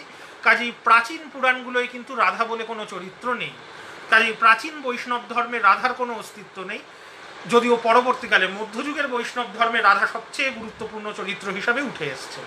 কিন্তু আমরা আপাতত রাইজ অফ বৈষ্ণবিজম, প্রাচীন বৈষ্ণব ধর্মেরই আলোচনা করছি, এবং সেখানে আমরা বলতে পারি বিষ্ণুর এই যে বিভিন্ন অবতারের তত্ত্ব, 10 অবতারের সব থেকে স্ট্যান্ডার্ড যে লিস্ট আমরা জানি, সেখানে 10টি অবতার হচ্ছে মৎস্য, কুর্ম, বরাহ, নৃসিংহ, বামন, পরশুরাম, রাম, বলরাম বা কৃষ্ণ, বুদ্ধ এবং কল্কি। এই প্রসঙ্গে আমি দুটো কথা শুধু বলবো, যে এই 10 অবতারের তত্ত্বের অনেক অবতারের কাহিনী প্রাচীন কাহিনী থেকে সংকলিত। মৎস্য অবতারের কথা বলেছি, যে প্রাচীনকাল থেকে মহাপ্রলয়ের কাহিনী আছে, কিন্তু এটা আগে ব্রহ্মার মিথ ছিল, পরে এটা বিষ্ণুর মিথে পরিণত হয়েছে। বামন অবতারের কথা যদি আমরা মনে করি, তাহলে আমরা দেখব যে ওই যে প্রাচীন বৈদিক বিষ্ণুর মিথ ছিল, যে 3টে পদক্ষেপে বিষ্ণু গোটা বিশ্ব ব্রহ্মাণ্ডকে প্রদক্ষিণ করেন, সেই কাহিনীর উপর ভিত্তি করেই কিন্তু বামন অবতারের কাহিনী তৈরি হয়েছে, যেখানে দানবরাজ বলি বামনকে দান করছেন, এবং বামন বলছেন 3টে পা ফেলবেন, এরকম জমি চাই, এবং এই 3টে পদক্ষেপে গোটা ব্রহ্মাণ্ডকে তিনি কাভার করছেন। এইভাবে কিছু অবতারের কাহিনী এসছে প্রাচীন কাহিনী থেকে, কিছু কিছু ক্ষেত্রে সম্ভবত বিভিন্ন প্রাণীকে যে উপাসনা করার লৌকিক ধর্ম ছিল, সেই কাল্টগুলো বিষ্ণুর কাল্ট হিসাবে গৃহীত হয়েছে। বরাহ এবং নৃসিংহ সম্ভবত এই ধরনের অবতার, যে যারা বরাহ অর্থাৎ শূকরের উপাসনা করতেন বা সিংহের উপাসনা করতেন, সেই কাল্টগুলোও বৈষ্ণব ধর্মে গৃহীত হয়েছে। রাম এবং কৃষ্ণ বলরাম এরা মহাকাব্যিক নায়ক অথবা এক একটা অঞ্চলের স্থানীয় দেবতা, তারা বিষ্ণুর অবতারে পরিণত হয়েছেন। আমি শুধু বিশেষভাবে আলোচনা করব বুদ্ধ এবং কল্কির কথা, কারণ আমরা মহাযান বৌদ্ধ ধর্মের আলোচনার সময়ই বলেছিলাম যে মিলেনারিয়ানিজমের ধারণা ভারতীয় ধর্মে সম্ভবত মৌর্য পরবর্তী যুগে ইহুদি এবং খ্রিস্ট ধর্ম থেকে প্রবেশ করছে। আমরা মহাযান বৌদ্ধ ধর্মে মৈত্রেয়র ধারণার কথা শুনেছিলাম, যে সৃষ্টির শেষে মৈত্রেয় এসে সকলকে মুক্তি দেবেন। এখন বৈষ্ণব ধর্মেও মিলেনারিয়ানিজমের ধারণা আছে, যে যখন এই যে আমাদের বর্তমান যুগ কলিযুগ, যখন ক্রমশ পাপ বাড়ছে, এই পাপ যখন চরমে পৌঁছবে, তখন কল্কি এসে পাপীদের বিনাশ করে আবার সত্যযুগের প্রতিষ্ঠা করবেন।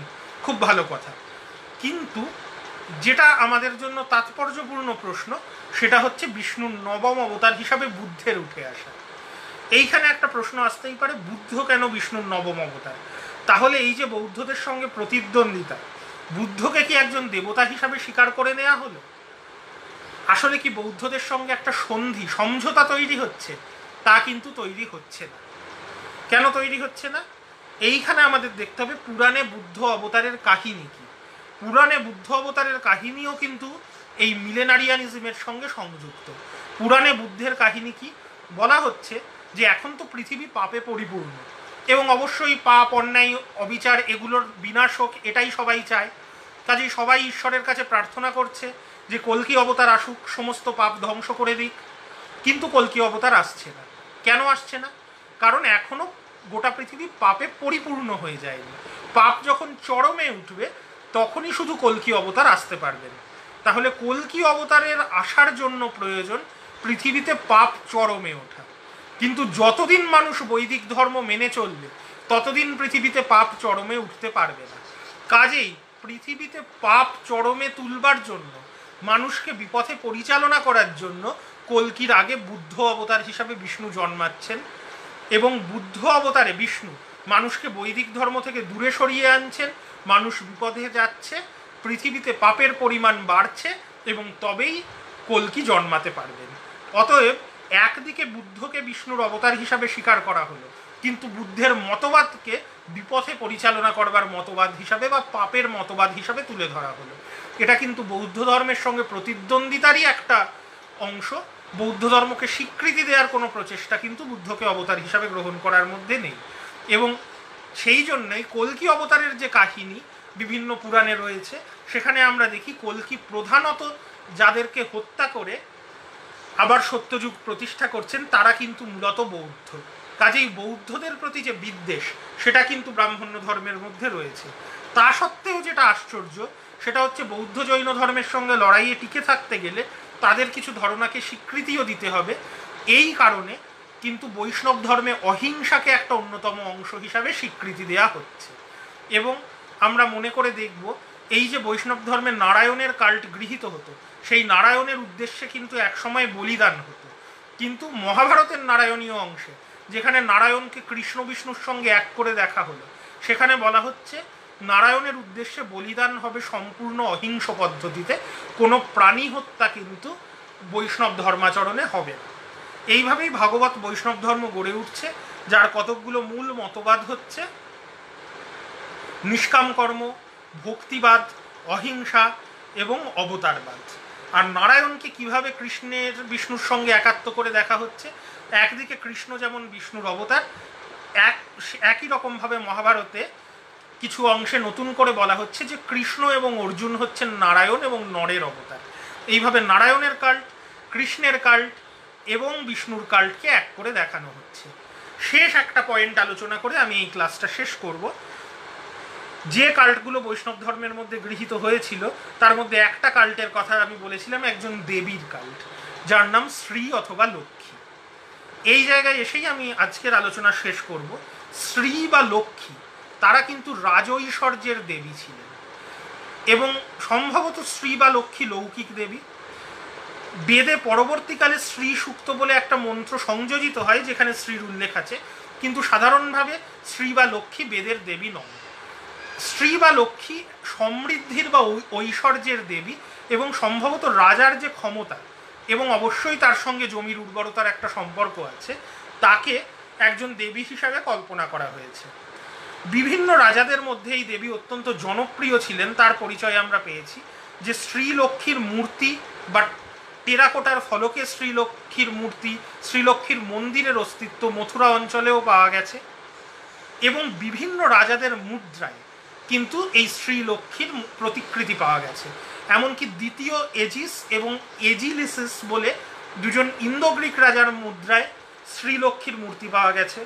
অযোধ্যা অঞ্চলের কিছু স্থানীয় রাজা বায়ুদেব, বিশাখদেব এবং শিবদত্ত, তাদের মুদ্রায় শ্রীলক্ষ্মীর মূর্তি পাওয়া গেছে এবং মথুরা অঞ্চলের স্থানীয় রাজা রাজুভুল, ষোড়শ এবং তোরণ দাস, এদের মুদ্রাতেও শ্রীলক্ষ্মীর মূর্তি পাওয়া গেছে।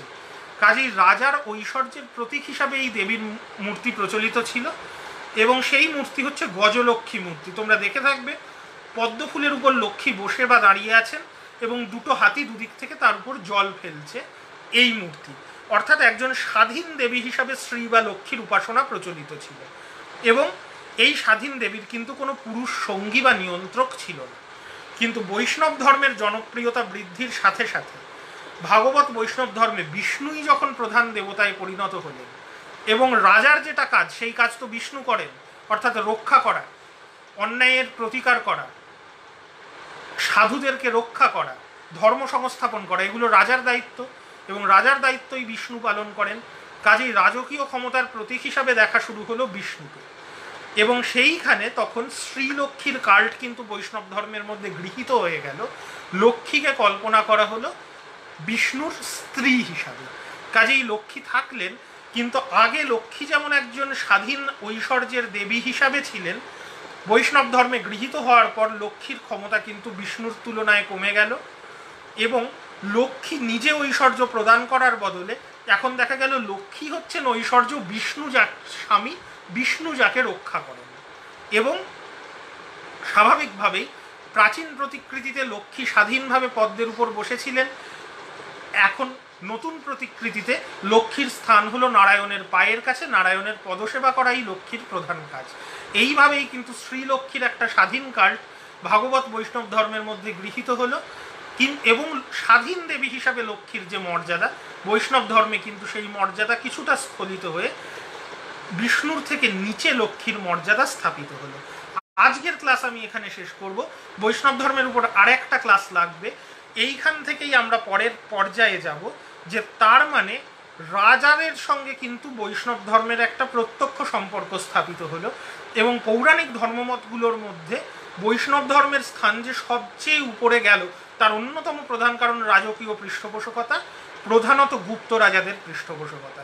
তো গুপ্ত রাজাদের সঙ্গে ভাগবত ধর্ম বা বৈষ্ণব ধর্মের কি সম্পর্ক, এই বিষয়টা আমি পরের ক্লাসে কালকে আলোচনা করব। আজকের ক্লাস এখানেই শেষ করছি। রাইজ অফ বৈষ্ণবিজম আলোচনার জন্য যে বইগুলো আমি এমনি দেখতে বলেছি, উপিন্দর সিং, এল ব্যাসাম, নরেন্দ্রনাথ ভট্টাচার্য, তাছাড়াও দুটো বই দেখা প্রয়োজন, বৈষ্ণবিজম, শৈবিজম অ্যান্ড আদার মাইনর রিলিজিয়াস কাল্টস, আর.জি. ভান্ডারকরে, অত্যন্ত পুরনো কিন্তু গুরুত্বপূর্ণ একটা বই, and rise and development of বৈষ্ণবিজম, সুবিরা জয়সওয়ালের লেখা, বৈষ্ণবিজমের উত্থানের উপর সবচেয়ে গুরুত্বপূর্ণ কাজ। এই বইগুলো যদি তোমরা অনলাইন কপি জোগাড় করতে পারো তাহলে দেখো। ধন্যবাদ।